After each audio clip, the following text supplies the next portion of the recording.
काश्तकारी में मॉल है। हालांकि बिजनेस लीडर भी आज मुझे देख के बड़ी खुशी हुई, इतने बड़े बड़े बिजनेस लीडर्स यहाँ पे मौजूद हैं, उनसे भी मोटिवेशन मिलेगा। लेकिन कहने का अर्थ यह है कि हर कोई बिजनेसमैन नहीं बन सकता, हर कोई सिविल सर्वेंट नहीं बन सकता, हर कोई हर काम नहीं कर सकता। मेरा इसमें एक ही सुझाव है कि हमारे जो बच्चे हैं, यूथ है, उनकी हमें कैरियर काउंसलिंग सबसे पहले करनी चाहिए।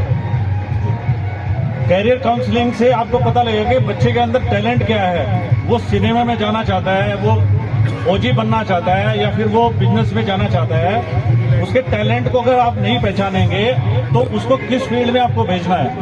या स्पोर्ट्स में जाना चाहता है, स्पोर्ट्स में वो अच्छा कर सकता है। उसके लिए आज मेरे दोनों बच्चे IITian हैं, दोनों बच्चे IIM बेंगलोर से पास आउट हैं। मेरा भांजा IITian है, अभी सिविल सर्विसेज में IAS के लिए सेलेक्ट हो चुका है, ऑलरेडी IDS है वो। हमारे सामने इतने अच्छे रोल मॉडल हैं। हमारे कम्युनिटी से 500 कमीशन ऑफिसर्स हैं, और जैसे कि बताया 15 से 20 हमारे ब्रिगेडियर्स एंड अबव रिटायर्ड और सर्विस मिला के हैं। तो रोल मॉडल्स की कमी नहीं है, गाइडेंस करने वालों की कमी नहीं है। प्रॉब्लम है कि हम लोग अप्रोच नहीं करते, हम we are shy to approach the people. We must come forward and ask, मतलब we should have their numbers.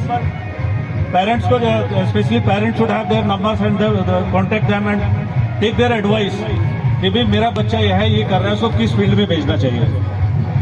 और गांव में तो जनरल परसेप्शन ये है कि लड़के को जो है तैयारी करा दो और उसको फौज में भर्ती करा दो, एक एजेंट को पकड़ लो, एजेंट को 4-5 लाख रुपए दे दो, वो भर्ती करा देगा।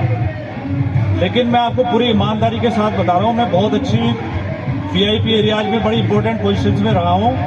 अगर एक जनरल साहब भी चाहे कि उसका बेटा रिश्वत देके या सिपाही से भर्ती हो जाए तो नहीं हो सकता, मैं इस चीज की गारंटी देता हूँ। कमीशन ऑफिसर को तो छोड़ दो, एक जवान भी भर्ती नहीं हो सकता। नहीं, I think sir officers grade में जैसे NDA है, CDS है, क्या क्या एंट्रेंस अपॉर्चुनिटी में sir I will come to that also. So एक तो ये एजेंट वाले सिस्टम को साइड रख दीजिए, उसको बिल्कुल भूल जाए। एजेंट क्या करते हैं, उनका तरीका होता है 20 लोगों से पैसा ले लेंगे और उसमें से 1 या 2 सेलेक्ट हो जाएगा, बाकी सबके खर्चा काट के पैसे वापस कर देता है। ये एजेंट आज की डेट में पूरे इंडिया में कर रहे हैं, तो सबसे पहले उससे बचिए। दूसरा, हम जो है बच्चे को टैलेंट को पहचाने कि वो ऑफिसर भी बन सकता है। हमारी जो लड़कियां हैं, अभी वुमेन एंट्री के लिए सारी अपॉर्चुनिटीज अवेलेबल है आर्मी में, तो उसके लिए भी क्यों ना ट्राई किया जाए। जो बच्चे, हम सोचते हैं कि जो इंग्लिश बोलते हैं वही फौज में जा सकते हैं, ऐसा नहीं है। हिंदी मीडियम से पढ़े हुए लोग भी काफी ऑफिसर बनते हैं, कमीशन ऑफिसर में सिलेक्शन होते हैं। English it is just an advantage, it's not a criteria, it's not mandatory. तो ये हो गया। तो सबसे पहला मेरा पॉइंट है कि बच्चों की आप कैरियर काउंसलिंग करिए, उनमें देखें टैलेंट कहाँ छुपा है, उनका क्या टैलेंट है, उसके लिए आप गाइडेंस लीजिए। आपके सामने रोल मॉडल्स हैं, इतने सारे बिजनेस में हैं, स्पोर्ट्स में हैं, सेना में हैं, सिविल सर्विसेज में आपके अधिकारी हैं, तो आप उनको पकड़िए, उनको यूटिलाइज करिए। आप सोचते हैं कि वो आपके डोर स्टेप पे आए तो वो उनके लिए पॉसिबल नहीं हो सकता है। दूसरा क्या है, जो सर्विस में है या किसी भी चेयर पे बैठा है, वो आपको ओपनली हेल्प नहीं कर सकता। उसके लिए आपको उसको जाना पड़ेगा, उसको बताना पड़ेगा भी मेरी ये समस्या है, इसका आप मुझे समाधान बताइए। And it's not a fair, ये कोई फेयर नहीं है, ये गाइडेंस है। और मेरे ख्याल से गाइडेंस सबसे ज्यादा इंपॉर्टेंट होता है। तो ये मैं आपको बताऊंगा। फिर मैं आपको सेना में क्वालिटी ऑफ लाइफ के बारे में बताऊंगा कि हम सोचते हैं कि फौजी है वो हमेशा बंदूक लिए खड़ा है, but you see the his adventurous life, his quality of life, उसकी फैमिली को हम कैसे लुक आफ्टर कर रहे हैं। इवन जो शहीद हो जाता है उसकी फैमिली को कैसे लुक आफ्टर जो सेना करती है। कोई भी इंडिया, गवर्नमेंट ऑफ इंडिया का कोई भी डिपार्टमेंट ऐसा नहीं है जो उसको लुक आफ्टर करता हो। हमारे जवानों की, जेसीओज की और ऑफिसर्स की क्वालिटी ऑफ लाइफ देखिए, जो एक सहनसा वाली लाइफ हमारे लोग, मतलब हार्डशिप है, एडवेंचर है, सब कुछ है, उसके साथ भी क्वालिटी ऑफ लाइफ देखिए सेना की। वो उसमें तीनों आ जाते हैं, आर्मी, नेवी और एयरफोर्स। वो सब देखते हुए एक बहुत अच्छा कैरियर है। But if you are looking for to become Adani Ambani, तो don't go for this. If you are looking for an adventurous life, quality life, and आपकी सारी जरूरतें इस कैरियर से पूरी हो सकती हैं। नहीं, अडानी अंबानी भी बन सकते हैं जी। श्रीपाल जी अपना बिजनेस भी चलाते हैं, बहुत बड़े इंडस्ट्रियलिस्ट भी है रिटायरमेंट के बाद। बिल्कुल बन सकते हैं। ऐसा नहीं है नहीं बन सकते, आप ऐसा हो सकता हो। General Shripal is an example. You can become anything after retirement. Sir service में बहुत से लोग बोलते हैं कि जी बिजनेस ही एक वो है।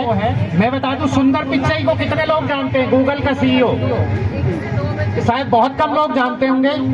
मैं बता दूं वो भी सर्विस में ही है और उसकी तनख्वाह भी है, आप लोगों में से कोई अंदाजा भी नहीं लगा सकता। सुंदर पिचाई गूगल में मेरी बेटी है, उसकी तनख्वाह कितनी होगी अंदाजन महीने की,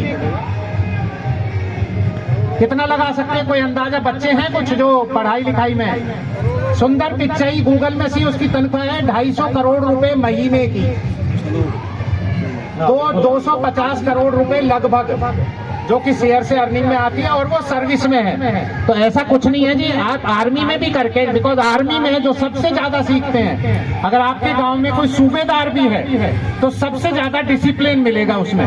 बिल्कुल मैनेजमेंट स्किल सबसे ज्यादा आर्मी में सिखाई जाती है। हाँ, इंडस्ट्रियल स्किल जैसे, बिकॉज ये इसलिए बने, आई थिंक ये इन्फेंट्री में थे तो वो इन्होंने इंजीनियरिंग की, तो इंजीनियरिंग बैकग्राउंड था तो टेक्निकली ये ज्यादा उसमें आर्मी का रह के अपनी रिसर्च और उसमें रहे।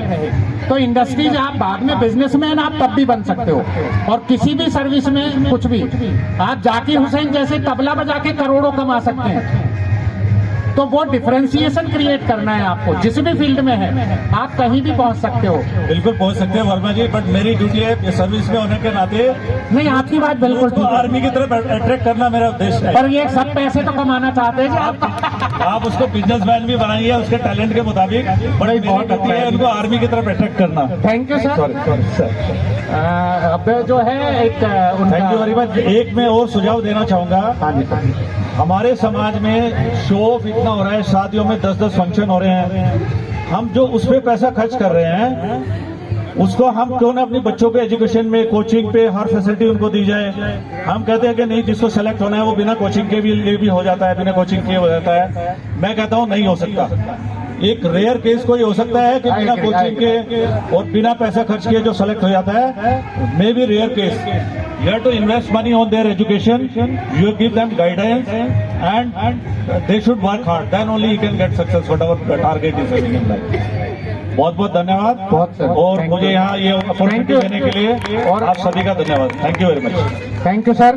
और हमारे जितने भी ऑफिसर्स अगर आप देखेंगे सभी के बच्चे IITs में हैं, IIMs में हैं, और जो आप बोल रहे हैं सर पता नहीं लगता। मैंने अपनी बेटी की शादी करी थी, बिल्कुल सिंपल, 50 लोग थे उसमें। तो ये एजुकेशन लोग हैं जब कर रहे हैं, ऐसा नहीं है हमारी कम्युनिटी में है। मैं जनरल कह रहा हूँ, मैं किसी इंडिविजुअल के लिए सर जनरल ये तो इन्हें करने दो जो पैसे कर रहे हैं, तो थोड़ा सा खर्च है, पैसे हो रहे तो बिजनेस। ये बहुत बड़ा टॉपिक है। बहुत से लोग कहते हैं जी शादी में इतने खर्च किए, ये है, तो कभी कभी जब पैसा कमा लेते हैं, बट हाँ वो भी एक, बहुत से लोगों